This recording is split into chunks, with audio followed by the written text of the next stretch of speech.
Doctor versus mechanic. A mechanic was removing a cylinder head from the motor of a motorcycle when he spotted a well-known heart surgeon in his shop. The surgeon was there waiting for the service manager to come and take a look at his bike. The mechanic shouted across the garage, "Hey, doctor, can I ask you a question?" The surgeon, a bit surprised, walked over to the mechanic working on the motorcycle. The mechanic straightened up, wiped his hands on a rag, and asked, "So, doctor, look at this engine. I open its heart, take valves out, fix them, put them back in, and when I finish, it works just like new. So how come I get such a small salary and you get the really big bucks when you and I are doing basically the same work?"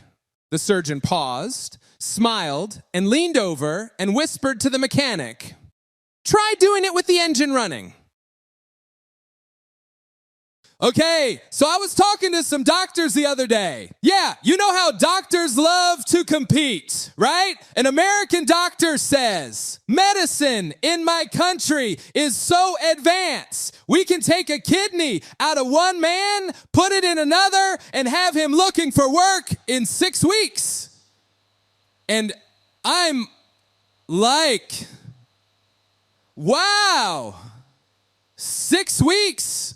That's impressive. I can barely get out of bed after a hangover in 6 weeks. Then a British doctor jumps in. He says, "That's nothing. We can take a lung out of one person, put it in another, and have him looking for work in 4 weeks. I'm thinking, man, those Brits don't just breathe fast. They work fast. Then a Canadian doctor smiles and says, "Well, in my country, medicine is so advanced, we can take half a heart out of one person, put it in another, and have them both looking for work in 2 weeks."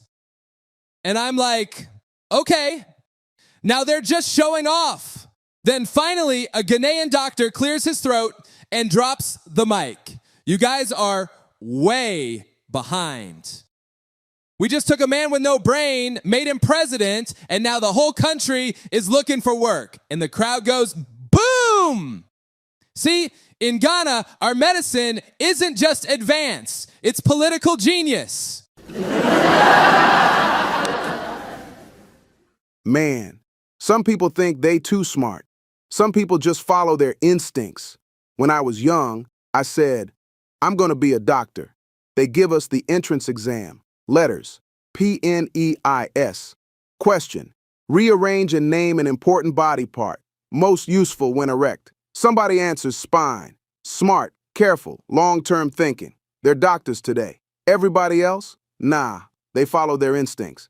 Guess where they ended up? Let's just say they didn't need a stethoscope to work. Moral? Sometimes thinking smart pays.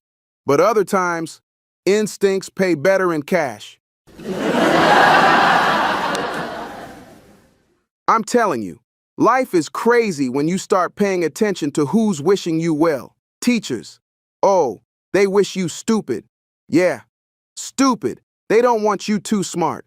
They like you quiet, taking notes, daydreaming about lunch. Automobile engineers. They wish your car breaks down. Man, imagine. You just cruising, they hoping your transmission blow up. Doctors. Ha, they wish you sick. They can't be happy unless you coughing, sneezing, popping pills. Yeah, this is good for business. Casket makers. Oh, Lord, they wish you dead. Man, them just counting bodies like a bank account. Dentists. They wish your teeth decay. Every time you floss, they frown. Man, I need cavities, not clean teeth. Police. They wish you a criminal. You walking down the street minding your business, them looking at you like, "You up to something, buddy?" Thieves. They wish you rich. Yeah. They like seeing fat wallets? That's my next target. Pastors. They wish you fearful. They want you trembling, questioning your life, running to the pulpit for answers. So tell me, who actually wish you well? Nobody. You better wish yourself well, because everybody else got their own agenda. Man, let me tell you, people always think they smarter than everybody else. So this lawyer, yeah, one of those slick ones, he see a Chinese doctor open a small clinic, sign outside saying, $20 treatment. If you no get cured, I give you $100. Lawyer said, oh, this is easy money. He walks in acting all serious. Doctor, I lost my sense of taste. Doctor don't even blink. Nurse, box 22, 3 drops. They put it in his mouth. Man said, this is kerosene. Doctor said, congratulations, you can taste again. That's $20. Now the lawyer mad. But he thinking, I'm coming back. I'm gonna get my money. Couple days later, he comes back. Doctor, I lost my memory. Doctor said, oh, really? Nurse, box 22. Lawyer jumps up. Wait, that's kerosene. You used that last time.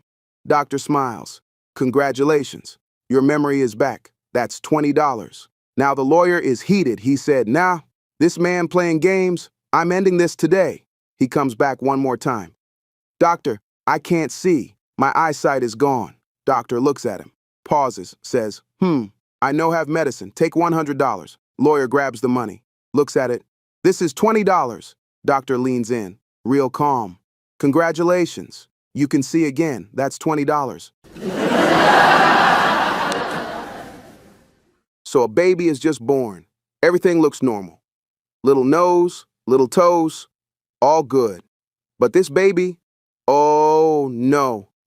He's laughing. Not a little laugh. Laughing so hard. Tears coming down. Fists all closed. Crazy laughter. Doctors, nurses, everybody's worried. What's going on? Check the hands, check the feet, check the head. One pediatrician carefully opens the tiny fist, and what do they find? The birth control pill. Parents looking at each other like, man, how did this happen? See, some kids, they don't just arrive.